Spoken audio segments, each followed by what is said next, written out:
जम्मू कश्मीर में राज्य के दर्जे को लेकर लगातार चर्चा चल रही है।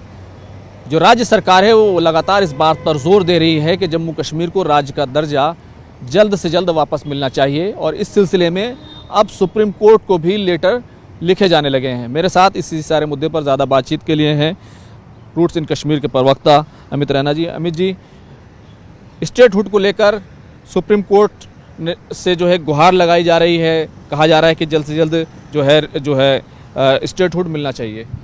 देखिए, सुप्रीम कोर्ट ने इस पे कोई निर्देश नहीं दिया है। सुप्रीम कोर्ट ने जब 370 की जजमेंट दी थी तो कहा था कि क्योंकि जैसे गृह मंत्री ने पार्लियामेंट में एक आश्वासन दिया था कि समय आने पर स्टेटहुड बनाया था, तो सुप्रीम कोर्ट ने कहा आह्वान किया था कि इस पे नज़र दी जाए।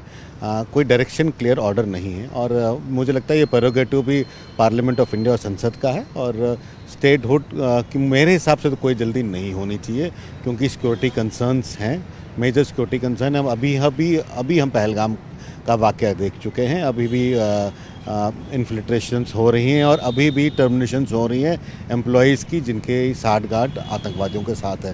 तो अभी तो बिल्कुल समय नहीं आया और केंद्र शासित प्रदेश होने का फ़ायदा ये है कि जो सुरक्षा की दृष्टि से एक ज़्यादा सेफ स्टेट रहता है। लेकिन दूसरी तरफ जो मुख्यमंत्री उमर अब्दुल्ला हैं वो कह रहे हैं कि मैं अपनी कुर्सी तक छोड़ने के लिए तैयार हूँ और अगर दोबारा चुनाव की बात होती है तो हम चुनाव लड़ने के लिए तैयार हैं। नहीं तो वो उस प्रदेश के राजा तो हैं नहीं कि और कोई बड़ा एहसान भी नहीं कर रहे हैं। अगर कभी सरकार भारत की सरकार या भारत का पार्लियामेंट डिसाइड करता है कि उसको वापस स्टेटहुड में लाना है तो नए इलेक्शन तो स्वाभाविक है कि वो नए इलेक्शन होंगे क्योंकि वो जो अभी इलेक्शन हुए हैं वो यूनियन टेरिटरी सरकार के हुए हैं, वो स्टेट सरकार के नहीं हुए और इसलिए वो तो स्वाभाविक है और कोई बड़ी एहसान नहीं करेंगे उमर अब्दुल्ला अगर वो रिज़ाइन करेंगे। वो डीम्ड ही डिफ़ॉल्ट ही सरकार डिसमिस हो जाएगी अगर स्टेटहुड आना होगा तो। लेकिन नेशनल कॉन्फ्रेंस के जो मेंबर ऑफ पार्लियामेंट हैं आगा रूहुल्ला मेहदी, वो लगातार ये बात कह रहे हैं कि स्टेटहुड तक हमारी लड़ाई सीमित नहीं है, हमें तो जो पुराने अधिकार जो हमें मिले हुए थे 370 की तरफ वो इशारा कर रहे हैं, हमारी लड़ाई उनके लिए है, वो हमें जो संवैधानिक अधिकार मिले हुए थे वो मिलने चाहिए। देखिए, जस्टिस गवाई ने तो जवाब दे ही दिया है उनको 370 को लेकर, जब उन्होंने कहा है कि तो आइन के स्प्रिट के खिलाफ है और आगा रूहुल्ला का क्या है जी, मतलब डेमोक्रेटिक सेटअप है, उनकी इच्छा है, वो कुछ भी चाह सकते हैं मगर और मुंगेरी लाल के सपने देख सकते हैं। मगर मैं बार बार कहता हूँ कि आगा रूहुल्ला साहब को भी कहूँगा कि क़यामत आ जाएगी, 370 वापस नहीं आने वाला, ये एक सच्चाई अब इस देश में लिखी जा चुकी है।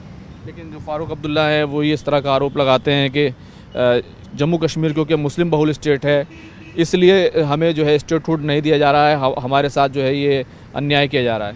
नहीं, 75 साल तो सबसे ज़्यादा प्रोविजंस दिए गए थे।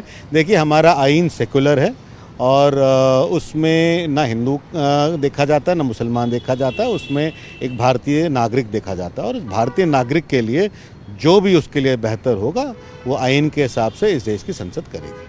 बहुत शुक्रिया बात करने के लिए। तो सीधे तौर पर जो कश्मीरी पंडित हैं उनका मानना है कि सुरक्षा कंसर्न है, इसलिए बहुत जल्दी जो है स्टेटहुड देने में नहीं की जानी चाहिए। कैमरामैन जगदीश गौतम के साथ खुर्रम शहजाद, न्यूज़ 18 दिल्ली।